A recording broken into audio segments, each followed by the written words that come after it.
تو جو کچھ ہو رہا ہے آہستہ آہستہ غزہ کی پٹی کا سوایہ ہو رہا ہے یہاں تک ڈاکٹر صاحب میں نے یہ رپورٹ بھی دیکھی کہ یو ایس کی ایک تنظیم ہے ان کو جو کھانا دے رہی ہے اس میں کچھ ایسی میڈیسن ڈال رہی ہے جو یا تو ان کو ختم کرنے کے لیے یا کسی مطلب کوئی ہارمفل ہے. ڈاکٹر صاحب ایک یہ صورتحال ہے, ایک یہ ہے کہ چلو جو عارضی طور پر نظر آ رہا ہے کہ 2 ریاستی حل پر اگر متفق ہو جاتے ہیں, نام کوئی بھی رکھیں اس کے اندر کچھ ہو, ان کو کوئی وقتی طور پر ریلیف مل جائے, مل تو ویسے بھی نہیں رہا. آپ کا کیا خیال ہے؟ نہیں, میرا خیال ہے کہ جو ہم اس میں ایک خوش فہمی رکھتے ہیں نا کہ یہ تسلیم کر لینے سے ان کو ریلیف مل جائے گا, وہ پھر بھی نہیں ملنا. ٹھیک, یہ ایسا ہرگز نہیں ہے کہ ان کو ریلیف اس میں سے کوئی مل جائے گا. کوئی ریلیف دینے کا کوئی پروگرام نہیں ہے, نہ امریکہ کا نہ اسرائیل کا. اور یہ دونوں اصل میں اس طرح سے ملے ہوئے ہیں, انہوں نے ان کا اصل مقصد جو ہے فلسطینیوں اور غزہ کا صفایا کرنا ہے. ضرورت اس امر کی ہے کہ سارے مسلمان وہ پیچھے کھڑے ہوئے ہوں فلسطینیوں کے, اور پھر کوئی معاہدہ کیا جائے اور جس میں وہ فریق بھی ہوں اور ان کو وہ بینیفیشری بھی ہوں. اور اگر وہ بینیفیشری ہوں گے تو پھر ایسا معاہدہ کیا جا سکتا ہے. اس کا نام آپ ابراہیمی معاہدہ رکھ لیں یا اس کا کوئی بھی نام رکھ لیں, اور اس کو سیاست کے نام پر یعنی دین کے نام پر سیاست کر لیں, کچھ بھی کر لیں, لیکن جو اصل فریق ہے اس کو تو آن بورڈ لیں اور اس کی رضامندی تو لیں, اور اس کے بینیفٹ کا خیال رکھیں, اس کے فائدے کا خیال رکھیں. اگر ایسا کوئی معاہدہ ہوتا ہے تو پھر واقعتاً کر لینا چاہیے جس میں ان کا فلسطینیوں کا فائدہ ہوتا ہو. لیکن اس معاہدے میں جو اس کے خد و خال اب تک سامنے آئے ہیں, قطعاً ان کا فائدہ کچھ نہیں نظر آ رہا. ڈاکٹر صاحب یہ جو آپ نے آئیڈیل صورتحال بیان فرمائی کہ امت مسلمہ پیچھے کھڑی ہو, آپ کو لگ رہا ہے کہ کوئی ہونے والا اس طرح یا ہو سکتا ہے موجودہ سیناریو کو دیکھتے دیکھیں بالکل ہو سکتا ہے. اس کی وجہ یہ ہے کہ دیکھیں جو اسرائیل کو اب تک بہت سارے مسلمان ممالک نے تسلیم نہیں کیا, اور بہت تھوڑے ممالک ہیں جنہوں نے تسلیم کیا ہے, اور جنہوں نے تسلیم نہیں کیا وہ اب تک اپنے اس موقف کے اوپر قائم ہیں. اب جو اپنے ذاتی مفادات ہیں کسی بھی ملک کے ہو سکتے ہیں, ان سارے مفادات کے باوجود اب دیکھ لیں اس وقت سے لے کر کتنی دہائیاں گزر گئی ہیں کہ مسلمان ممالک نے اسرائیل کو تسلیم نہیں کیا. اس کا مطلب یہ ہے کہ کسی حد تک ایک مورل پریشر تو موجود ہے کہ انہوں نے تسلیم نہیں کیا, اور اگر یہ اسی طرح سے کھڑے رہیں اور کسی معاہدے کا حصہ بن کے اسرائیل کو تسلیم نہ کریں تو ایک پریشر موجود ہے. اور اس کو ایک یوں کہہ لیجئے کہ پوری طرح سے پیچھے نہیں بھی کھڑے ہوئے تو کم از کم ایک پریشر تو موجود ہے, اور یہ پریشر بھی ختم ہو جائے گا اگر یہ اس کو تسلیم کر لیں گے تو. یعنی لیکن اس کی قیمت ڈاکٹر صاحب غزہ کی موجودہ صورتحال کی صورت نہیں, میرے خیال میں یہ جو کہنا ہے نا کہ ہم اس معاہدے کے اوپر مسلمان جو اس معاہدے کا حصہ بن جائیں تو شاید غزہ کی صورتحال بہتر ہو جائے گی, یہ قطعاً نہیں. آپ کیا ان کے بارے میں ان سے توقع رکھتے ہیں جو ان کی خوراک کے اندر بھی ایسے زہر ملی دوائیاں ملا رہے ہیں, اور ان کا خیال یہ کسی بھی طرح سے ان کا صفایا ہو جائے, تو ان سے آپ کیا توقع رکھتے ہیں؟ لہٰذا ان سے کسی بھی قسم کی ظالم جو ہے اس کا ظلم جب بڑھتا ہے تو ایک اللہ کی طرف سے تدبیر آتی ہے, اور اللہ کی تقدیر سے کچھ نہ کچھ معاملات سیدھے ہوتے ہیں. مسلمان کچھ بھی نہ کریں تو یہ ظالم کا ظلم جو ہے وہ ہمیشہ پنپ نہیں سکتا, بالآخر جو ہے اس کا ایک اینڈ آنا ہوتا ہے. تو اس کے لیے کیا ہوگا, فلسطینیوں کے لیے کیا مسئلہ ہوگا, کیسے ہوگا, یہ ہم کچھ نہیں کہہ سکتے. لیکن کم از کم مسلمانوں کو, مسلمان ممالک کو جو بھی سٹیپ لینا چاہیے وہ درست سمت میں لینا چاہیے. کسی غلط سمت میں سٹیپ لے کے وہ اپنے جو تھوڑا بہت رہتی ہے بات وہ بھی ختم نہیں کرنی چاہیے. بالکل صحیح. ڈاکٹر صاحب قائد اعظم کا موقف تو یہی تھا کہ یہ ناجائز ریاست ہے, اس کو ہم تسلیم نہیں کریں گے. پاکستان وزیر خارجہ ان کا بیان بھی میں نے سن رہا تھا ٹی وی پر, انہوں نے بات کی. ایک تو انہوں نے یہ بات کی بڑے درد کے ساتھ کہ اسرائیل کے ساتھ جو کچھ بھی ہو رہا ہے ہم سارے مسلمان ملک, وہ کہتے ہیں کہ اللہ کے سامنے جواب دینے کے لیے تیار ہو جائیں, پوچھا جائے گا. بہت بڑی غفلت ہے, مجرمانہ غفلت ہے, چھوٹ نہیں جو فلسطینیوں کے ساتھ ہو رہا ہے. انہوں نے پھر اقبال کے شعر کا ریفرنس بھی دیا. دیکھیں جب بھی کوئی ملک اپنے کھیل کی بات کرتا ہے تو وہ ظاہر ہے اپنے مفاد کی بات کرتا ہے. پاکستان اس خطے میں اپنے مفاد کی بات کرے گا کہ کس طرح سے پاکستان جو ہے وہ اس کو قوت مل سکتی ہے. لہٰذا جب آپ یہاں ایران کی صورتحال دیکھتے ہیں, شام کی صورتحال دیکھتے ہیں, ترکی کی صورتحال, اور ان سب کو دیکھیں ترکی ان ممالک میں سے ہے جنہوں نے اسرائیل کے ساتھ سفارتی تعلقات رکھے ہوئے ہیں. اور پاکستان باوجود اس بات کے کہ پاکستان نے ان کے ساتھ اسرائیل کو تسلیم نہیں کیا, ان کے ساتھ کوئی سفارتی تعلقات نہیں رکھے, اس کے باوجود پاکستان جو ہے وہ کمزور تر پوزیشن میں ہے. اور جو ترکی ہے وہ بہتر پوزیشن میں ہے. تو پاکستان اپنی اگر بہتر پوزیشن بنانا چاہے تو ہو سکتا ہے کہ پاکستان اس طرف چلا جائے کہ وہ اسرائیل کو کسی طور پہ تسلیم کر لے تاکہ پاکستان جو ہے ایک مضبوط پوزیشن میں آ جائے. کیونکہ دیکھیں ایران جو ہے اس کے بارے میں ہمیشہ ہم شکوک و شبہات کا شکار رہے ہیں، باوجود اس بات کے کہ اس وقت جنگ ہوئی ہے اور کہنے کو یہ ایک بہت بڑی جنگ ہوئی ہے اور بہت بڑا ایک اقدام ہوا ہے ایران کی طرف سے جو انہوں نے ریٹیلیٹ کیا اسرائیلی فوجوں کو.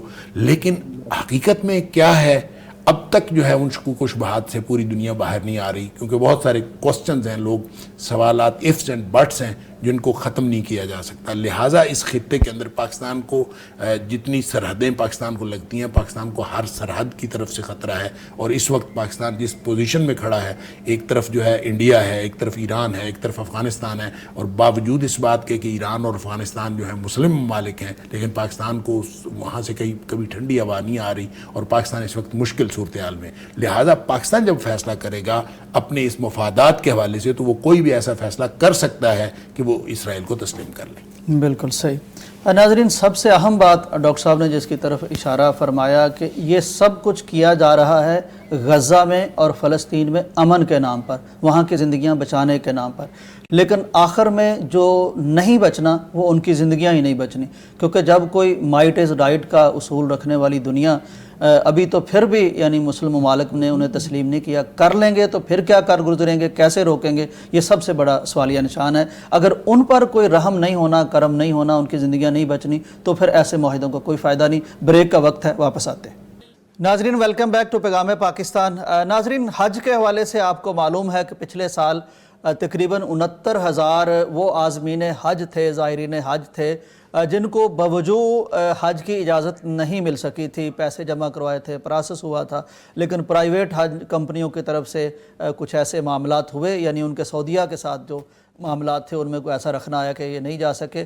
حج میں لمحہ بلمحہ کچھ ایسی تبدیلیاں آ رہی ہیں جن کو جاننا بہت ضروری ہے، کیونکہ اس دفعہ بھی اگر ان کو ہم نہیں جانتے، سعودی عرب جس طرح اپڈیٹس لا رہا ہے ان کو اگر ہم جانتے نہیں ہیں، ان کو فالو نہیں کرتے، تو خدشہ ہے کہ اس دفعہ بہت سے حاجی رہ جائیں گے. اس دفعہ کے حوالے سے کیا اپڈیٹس ہیں وہ ہم جاننے کی کوشش کرتے ہیں. ہمارے ساتھ موجود ہیں جناب شفیق کاشف صاحب، ماہر امور حج ہیں، وسیع تجربہ ہے ان کو حج کے امور کا. پاکستان، سعودی عرب ان کے تعلقات ہیں، اپڈیٹس پر نگاہ بھی رکھتے ہیں. السلام علیکم شفیق کاشف صاحب. جی وعلیکم السلام ورحمۃ اللہ. کیسے ہیں جی کاشف صاحب؟ ڈاکٹر محمد حماد لکھوی صاحب بھی آپ کو دیکھ اور سن رہے ہیں، میں بھی یہاں موجود ہوں، سلام کہہ رہے ہیں. تو فرمائیے گا کہ یہ جو حج رجسٹریشن ہے اس کے مقاصد کیا ہیں، اور بڑی شارٹ ڈیٹ انہوں نے دی ہے، بہت جلد ختم ہونے والی ہے رجسٹریشن. آپ کیا سمجھتے ہیں کہ پاکستان میں تو ابھی یہ خبر ہی نہیں لوگوں تک پہنچ پائی کہ آخری ڈیٹ اور ڈیڈ لائن کیا ہے، وہ بھی بتا دیجئے، اور اب ہوگا کیا وہ بھی بتا دیجئے. دیکھیں، اس سلسلہ میں آپ کو پتا ہے کہ اس کی وجہ بھی یہی بنی تھی کہ حج 2024 میں پاکستان نے 18,000 کا جو کوٹا تھا وہ واپس کر دیا تھا سعودی گورنمنٹ کو، اور ایسے وقت میں واپس کر دیا تھا شوال کے آخر میں جا کے کہ جب وہ کسی اور کو بھی یہ نہیں دے سکتے تھے، اور اس کی جگہ کسی اور ملک سے عازمین حج جو ہیں وہ حج کے لیے تشریف نہیں لا سکتے تھے. تو اور بھی کئی ممالک میں اس طرح کے واقعات ہوئے ہیں. اب 2025 کے حج میں آپ نے جس طرح دیکھ لیا کہ اتنی بڑی تعداد میں لوگ حج سے رہ گئے، اس کی بنیادی وجہ بھی یہی تھی. اب یہ جو نیا نظام ہے جو ابھی 9 جولائی، اصل میں یہ 15 محرم کی تاریخ سعودی گورنمنٹ نے دے رکھی ہے پوری دنیا کو کہ آپ اپنے اپنے ممالک کے اندر لوگوں کو رجسٹرڈ کریں، یا آپ کو پورا یقین ہونا چاہیے کہ کتنی تعداد میں آپ یہاں لوگ لے کے آ سکتے ہیں، لانا چاہتے ہیں، پھر اس لحاظ سے آپ کو کوٹا جو ہے وہ دیا جائے.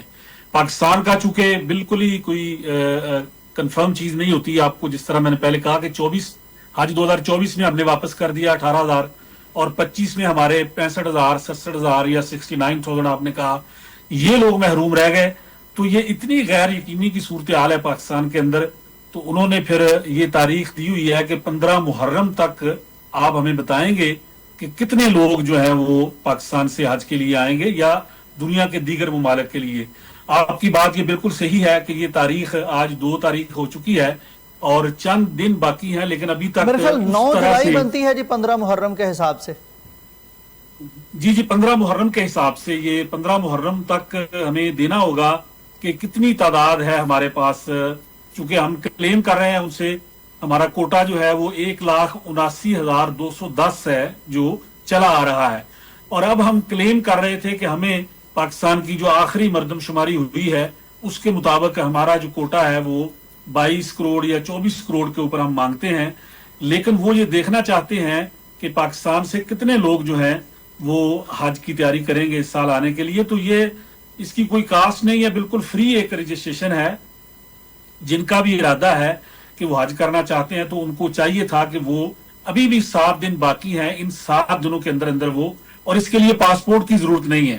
اگر آپ نے پاسپورٹ نہیں بنوا رکھا اور آپ اس سال حج کرنا چاہتے ہیں 2026 کا، تو صرف اپنے شناختی کارڈ کے اوپر آپ رجسٹرڈ ہو جائیں تاکہ آپ ان لوگوں میں شامل ہو جائیں جو اس سال حج کرنا چاہتے ہیں.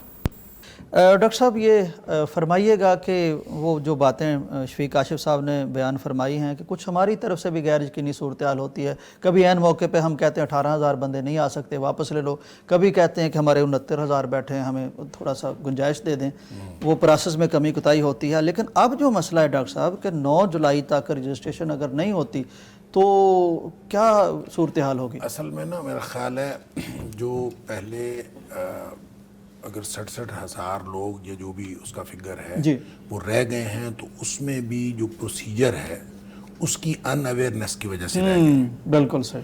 اور اب جو انہوں نے ایک بالکل نئی اپڈیٹ دی ہے کہ فوری طور پر رجسٹریشن کروائیں، اور رجسٹریشن کروانے کے بعد پھر انہی لوگوں میں سے جو لوگ حج پہ جا سکیں گے، اور جن لوگوں نے رجسٹریشن نہیں کروائی ہوگی وہ حج پہ نہیں جا سکیں گے.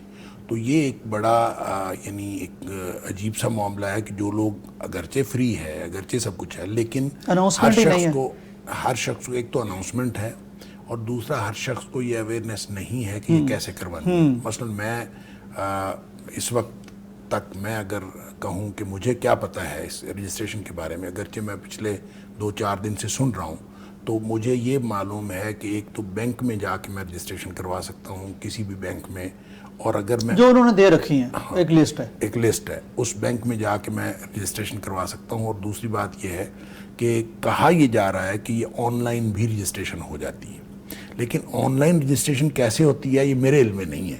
تو میں تو ابھی رابطہ اگر دوبارہ بحال ہو جاتا ہے تو حافظ شفیق کاشف صاحب سے پوچھیں گے کہ یہ بتا دیں. اور میرے خیال میں اس بات کی اویئرنیس، یعنی یہ بتانا کہ رجسٹریشن کرانا ضروری ہے، اس کے ساتھ طریقہ کار بتانا بھی بہت ضروری ہے. کہ آپ نے یہ تو بتا دیا کہ 15 بینکوں کے اندر جائیں، اگر آپ آن لائن طریقہ بھی اسی طرح بتا دیں، اور میرے خیال میں اس کی بہت زیادہ تشہیر کرنی چاہیے. پیغام ٹی وی کو بھی چاہیے کہ بہت زیادہ تشہیر کرے اس بات کی کہ جن لوگوں یہ جو خاص طور پہ آن لائن جو اس کا کوئی طریقہ ہے. یا ڈاکٹر صاحب آن لائن کا پوچھ لیتے ہیں کیونکہ شفیق کاشف صاحب بھی آن لائن آ چکے ہیں. السلام علیکم شفیق کاشف صاحب. جی وعلیکم السلام ورحمۃ اللہ. شفیق کاشف صاحب بہت بڑا سوال ڈاکٹر صاحب نے یہ بیان فرمایا ہے کہ چلیے یہ خبر جہاں تک پہنچنی تھی پہنچ گئی، اب ہمارے ٹی وی کے توسط سے اور لوگ بھی جان لیں گے کہ ڈیڈ لائن بڑی قریب آ گئی ہے اور 15 بینکوں میں جا کے رجسٹریشن کروائی جا سکتی ہے، فری کروائی جا سکتی ہے، آپ نے بتایا بغیر پاسپورٹ کے کروائی جا سکتی ہے. جس کا بھی ارادہ ہے وہ جائے اور کروائے. لیکن آن لائن بھی رجسٹریشن ہو جاتی ہے، یہ کیسے ہوتی ہے؟ یہ اگر آپ بتا دیں گے تو بڑے سارے لوگ جو گھروں میں بیٹھے ہیں ان کے لیے بڑی آسانی ہو جائے گی. دیکھیں اس میں پہلی بات تو یہ ہے کہ آن لائن کا یہ ہے کہ جو منسٹری آف ریلیجیس افیئر مورا کی جو ویب سائٹ ہے اس کے اوپر جائیں، اس کے اوپر لنک موجود ہے، ویب سائٹ پہ جا کے وہاں پہ آپ میں نے کہا ministry of religious affairs Pakistan یا سعودی عرب؟ نہیں، Pakistan, ministry of religious affair Pakistan, مورا کی ویب سائٹ ہے، اس کے اوپر لنک موجود ہے. اچھا اگر آپ یہ نہیں کر سکتے تو آپ کسی بھی جو بینکس ہیں، 15 بینکس جو ان کی برانچز ہر شہر میں ہر گاؤں میں موجود ہیں، وہاں چلے جائیں، وہاں جا کے اپنے آپ کو رجسٹر کروا لیں. یا تیسرا یہ کر لیں کہ جتنے بھی پرائیویٹ حج ٹور آپریٹر ہیں پاکستان کے اندر 904 کے قریب ان کے آفس ہیں، ان کے کسی آفس میں چلے جائیں. یہ فیصلہ تو بعد میں ہونا ہے کہ آپ گورنمنٹ اسکیم سے حج کریں گے یا پرائیویٹ سے کریں گے، جس طرح بھی آپ نے کرنا ہے، یہ تو بعد کا وقت آ جائے گا پروگرام. ابھی آپ فی الحال رجسٹرڈ ہوں، اس کی کوئی فیس نہیں ہے.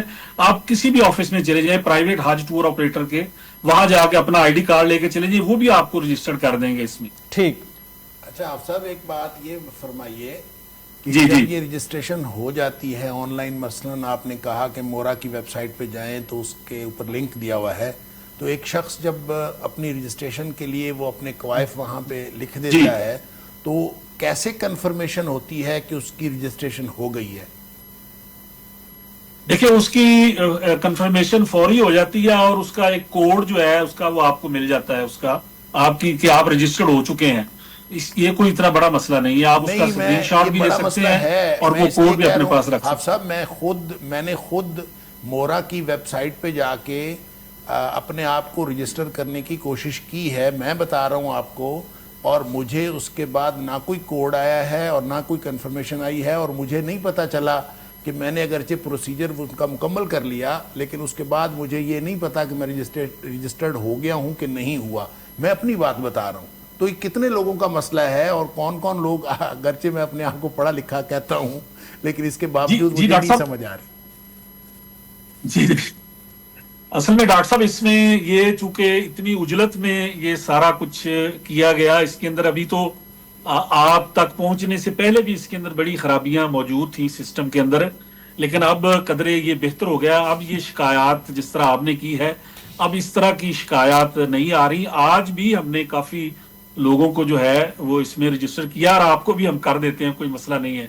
تو یہ انشاءاللہ شکایات اب ختم ہو گئی ہیں، اب بڑی تیزی کے ساتھ اب جیسے جیسے لوگوں، اور جس طرح اس سے پہلے پیغام ٹی وی نے بھی بڑی اچھی اس کے اوپر 2-3 دن پہلے ایک ویڈیو آئی سوشل میڈیا پہ، بڑی وائرل ہوئی، اس وجہ سے بھی لوگوں کو بڑا فائدہ ہوا کہ اب لوگوں کے اندر یہ چیز۔ اچھا، پھر ڈاکٹر صاحب سب سے اہم وہ لوگ تھے جو پچھلے سال حج سے رہ گئے، مزے کی بات ہے کہ انہوں نے بھی رجسٹرڈ ہونا ہے۔ اب وہ لوگ جنہوں نے پیسے بھی دیے ہوئے ہیں اور وہ سمجھیں کہ ہم تو ہوئے ہیں پچھلے سال کے، ہم رجسٹرڈ ہیں، ایسا نہیں ہے، ان تک بھی یہ پیغام ٹی وی کے ذریعے پیغام پہنچنا چاہیے کہ بھئی آپ لوگوں نے بھی رجسٹرڈ ہونا ہے، آپ نے جہاں پیسے دے رکھے ہیں وہاں پہنچیں اور جا کے اپنی تسلی کریں، انہیں کہیں جی ہمیں اس میں رجسٹرڈ کریں، اور رجسٹر کرنے کے بعد ہمیں اس کا اسکرین شاٹ بھی دیں تاکہ ہمیں کنفرم ہو جائے کہ ہم اس کے اندر رجسٹرڈ ہو چکے ہیں۔ بالکل صحیح ہے، 9 جولائی سے پہلے ہونا پڑے گا۔ شفیق کاشف صاحب، یہ فرمائیے گا کہ جو عازمین حج ہیں، کہا گیا تھا سینٹ کی قائمہ کمیٹی کی طرف سے کہ انہیں پیسے واپس ملیں گے، یہ کب سے ملنے شروع ہو جائیں گے؟ دیکھیں اس میں سینٹ کی قائمہ کمیٹی جو ہے اس نے اس حوالے سے ایک اپنا فیصلہ دیا کہ جی جو حجاج نہیں جا سکے تھے ان کے پیسے واپس دیے جائیں۔ میں یہ سمجھتا ہوں کہ یہ فیصلہ بھی جو ہے یہ کوئی مناسب نہیں ہے، پتہ نہیں یہ کس لیول پہ جا کے یہ فیصلہ ہوا۔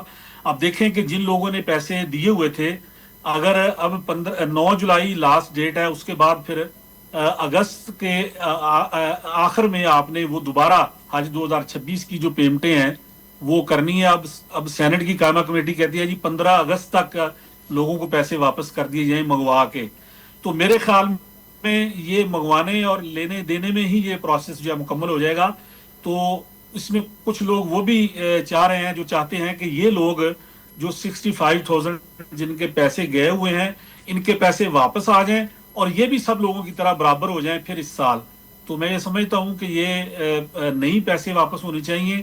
ہاں، وہ لوگ جو اب چاہتے ہیں کہ وہ اس سال حج کرنا ہی نہیں چاہتے، جانا نہیں چاہتے، بعض ان کی کوئی ناگزیر وجوہات ہیں، ان کے تو پیسے واپس آنے چاہیے۔ لیکن جو لوگ حج 2026 کرنا چاہتے ہیں اور 25 سے محروم رہ گئے تھے، میں یہ سمجھتا ہوں کہ پہلا حق ان کا بنتا ہے کہ وہ اس سال حج پہ جائیں انہی پیسوں میں۔ یعنی ان کو چاہیے شفیق کاشف صاحب کہ سب سے پہلے تو وہ اپنے آپ کو رجسٹر کروا لیں، پیسے کب ملتے ہیں کب نہیں ملتے یہ مسئلے بعد میں بھی حل ہو جائیں گے۔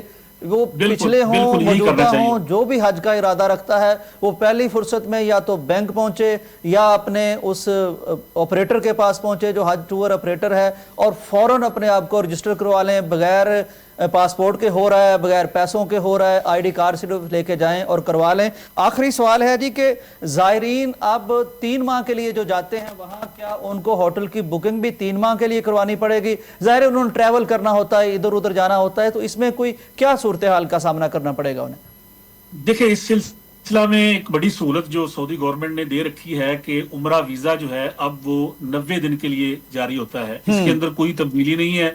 اس وقت جو مارکیٹ کے اندر چیزیں چل رہی ہیں، جو افواہیں چل رہی ہیں اس کے اندر کوئی تبدیلی نہیں کی گئی، اور وہ لوگ ہمارے تارکین وطن جو پاکستانی ہیں یا دیگر ممالک کے سعودی عرب میں موجود ہیں، وہ اپنے پیرنٹس کو بلاتے ہیں، بچوں کو بلاتے ہیں، ان کو اب بھی بلانے کی اجازت ہے۔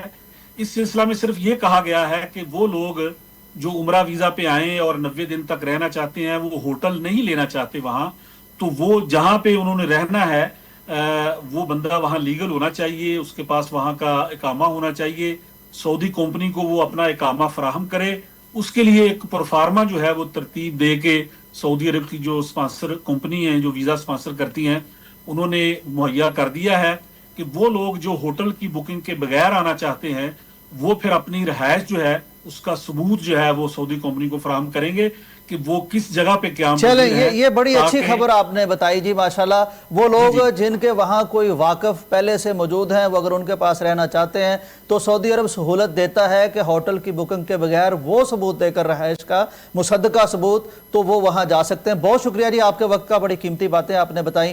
ناظرین کرام، بریک کا وقت ہے، واپس آتے ہیں۔ ناظرین ویلکم بیک ٹو پیغام پاکستان۔ ناظرین، اس وقت ہمیں مونسون کی بارشوں کا سامنا ہے۔ بارشیں تو رحمت ہوتی ہیں، لیکن جب ہم جیسے ممالک پر یہ برستی ہیں تو نہ جانے ہماری اپنی کرتوتوں کے باعث کیوں یہ زحمت بن جاتی ہیں۔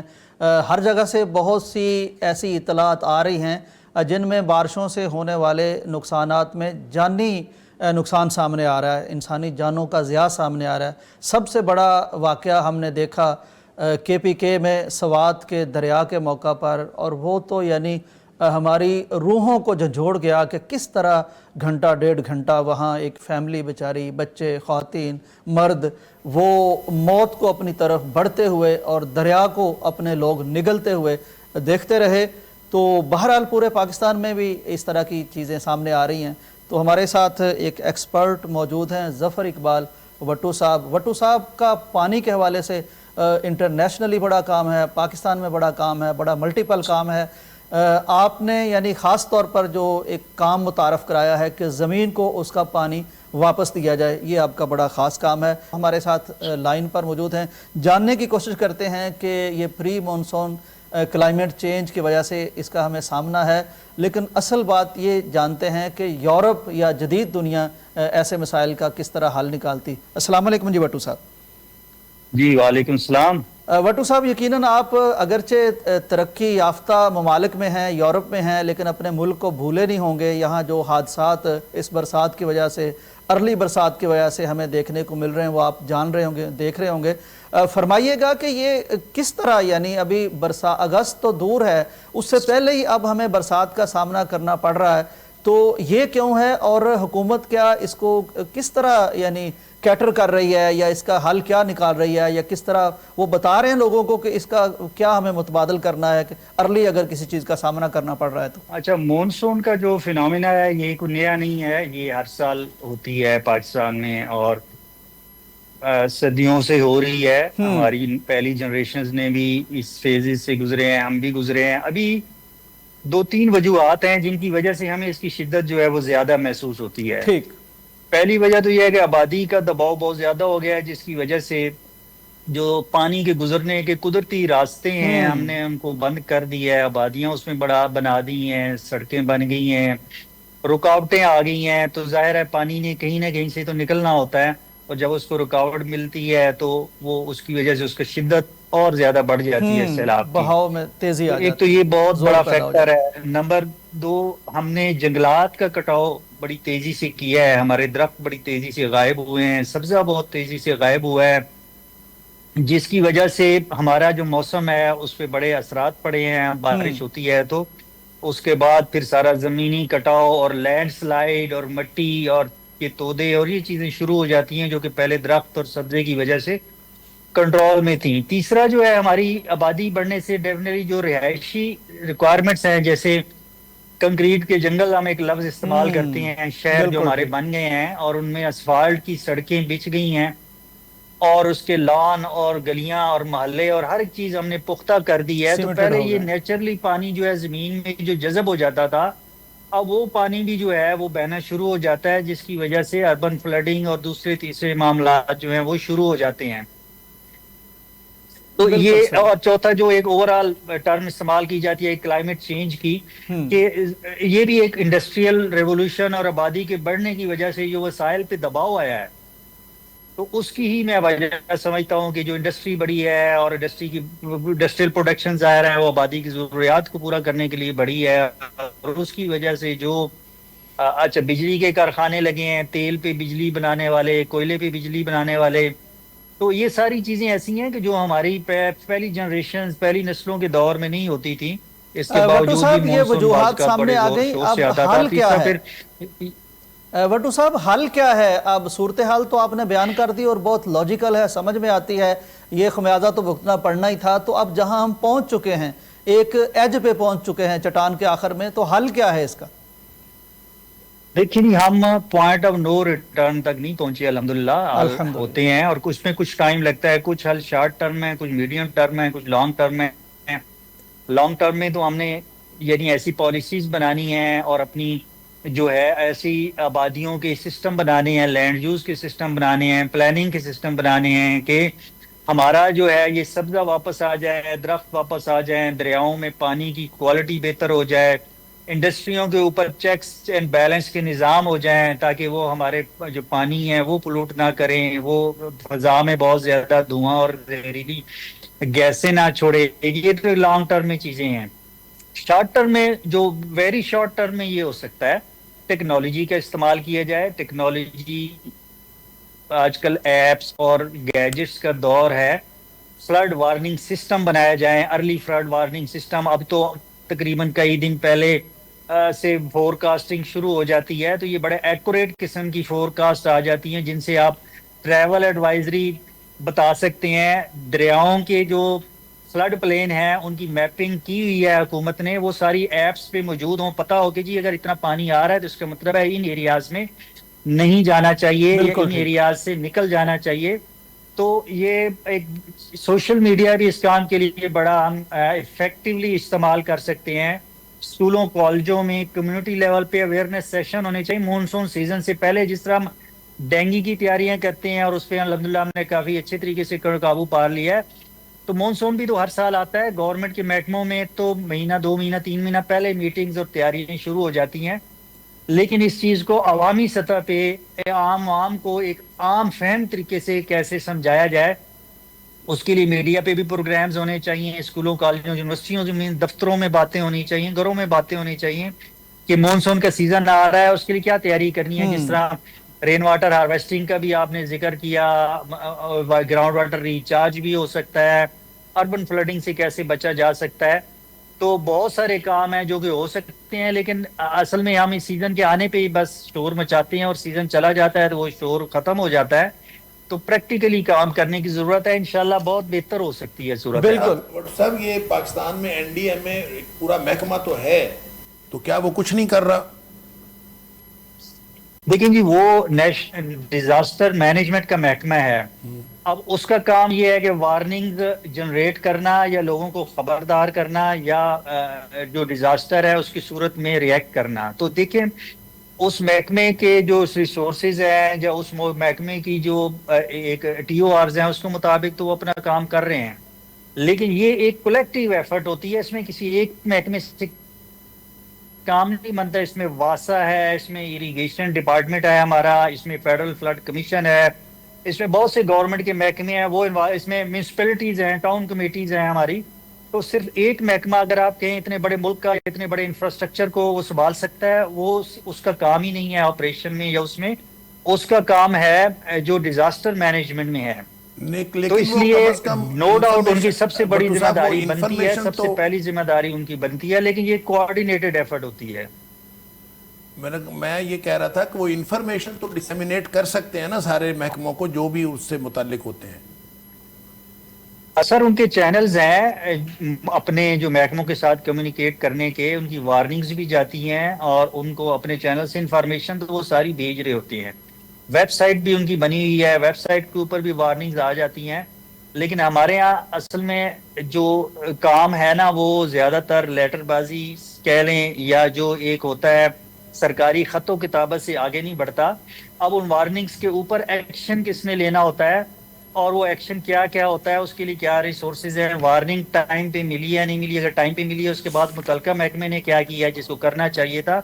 چیک اینڈ بیلنس جو ہے اس کا نظام نہیں ہے، جس کی وجہ سے بہت سلو، آپ کو پتہ ہی ہے گورنمنٹ کی مشینری کافی سلو موو کرتی ہے، تو اس کی وجہ سے وہ اس کا رول این ڈی ایم اے کا اتنا افیکٹو نظر نہیں آتا. لیکن وہ اپنے چینل سے کمیونیکیٹ کر رہے ہوتے ہیں سارے محکموں کو، واسا کو بھی چیزیں جا رہی ہوتی ہیں، اریگیشن جی کو بھی وٹو جا رہی صاحب ہوتی ہیں. بہت شکریہ، بہت شکریہ. بات سمجھ میں آ گئی کہ اطلاع دینے والے تو دے رہے ہیں، لیکن بات عمل کرنے والوں کی ہے کہ وہ ایگزیکیوشن کی طرف کس طرح جا رہے ہیں، کیسے جا رہے ہیں. بہت شکریہ آپ کے وقت کا، بڑی قیمتی آراء تھیں، بڑی قیمتی تجاویز تھیں آپ کی. بہت ڈاکٹر شکریہ، صاحب تھینک یو. یعنی بات تو وہی ہے نا، جیسے آپ جمعے میں کہہ دیتے کہ نماز پڑھو، اب یہ تو کہہ دیا آپ نے، لیکن انہوں نے پڑھنی ہے، مسجد بنانی ہے، سارا کچھ یہ تو ان کے ذمے ہے. تو ڈاکٹر صاحب میں چاہتا ہوں کہ آپ ایک بات یہاں کم از کم ضرور کر دیں، یعنی آپ کے توسط سے بات سب تک پہنچ جائے گی، بلکہ میں چاہوں گا کہ آپ ہمارے ائمہ کو بھی تجویز کریں کہ جمعے بھی اس پر پڑھائیں کہ درخت تو کم از کم ہم لگائیں نا.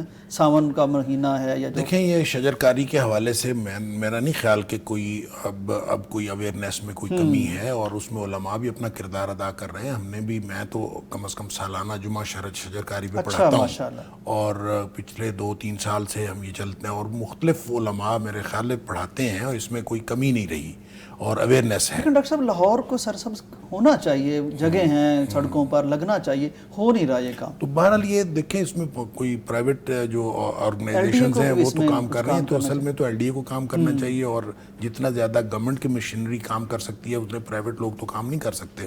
تو گورنمنٹ کی مشینری، اور میں یہ سمجھتا ہوں کہ جو ہم جس کی بات کی، جو حادثہ ہوا سوات کے اندر، تو اگر این ڈی ایم اے نے اطلاع دی ہوئی تھی متعلقہ محکموں کو، تو وہاں پہ جو بھی انتظامیہ تھی، لوکل انتظامیہ، وہ ذمہ دار ہے اس بات کی کہ ان کو وہاں پہ اطلاع دینی چاہیے تھی، اور وہاں پہ کم از کم ایک آدمی کھڑا ہوتا اور وہ ان کو اطلاع دے دیتا کہ یہاں پہ جو ہے وہ سیلاب آنے والا ہے اور کسی بھی وقت آ سکتا ہے، تو کوئی یہاں پہ نہ جائے. تو یہاں وہاں پہ نوٹس لگ سکتا تھا، ایک نوٹس لگ جاتا، ساری دنیا کو پتہ چل جاتا کہ فلاں دن جو ہے وہ ہو سکتا ہے. تو ایسا کچھ بھی پاکستان میں اصل میں عملاً ہو نہیں رہا. تو اس میں جو ایک محکمہ ذمہ دار ہے یا دوسرا محکمہ ذمہ دار ہے، بہرحال ہے تو گورنمنٹ ذمہ دار. اس میں عوام تو ذمہ دار نہیں ہے کہ عوام جو ہے ان کو انفارمیشن ملی ہو اور پھر انہوں نے کوئی ایسا غلط کیا ہو تو پھر ہم کہیں کہ عوام ذمہ دار ہے. بالکل صحیح. ڈاکٹر صاحب پروگرام کا وقت ختم ہوتا ہے، بہت شکریہ. ناظرین بات یہ ہے کہ عمل کی طرف آنا پڑے گا. ہم اے سی لگا رہے ہیں گھروں میں، اور ہم سڑکیں سیمیٹڈ کر رہے ہیں، گھر سیمیٹڈ کر رہے ہیں، آتش کا، گرمی کا بندوبست کر رہے ہیں، لیکن درخت نہیں لگا رہے جو موسم کو ٹھنڈا کر سکتے ہیں، آکسیجن فراہم کر سکتے ہیں، فضا کو صاف کر سکتے ہیں.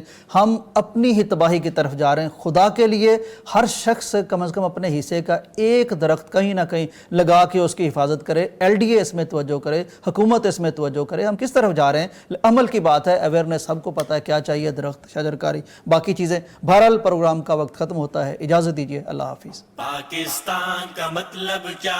لا الہ الا اللہ. پاکستان کا مطلب کیا؟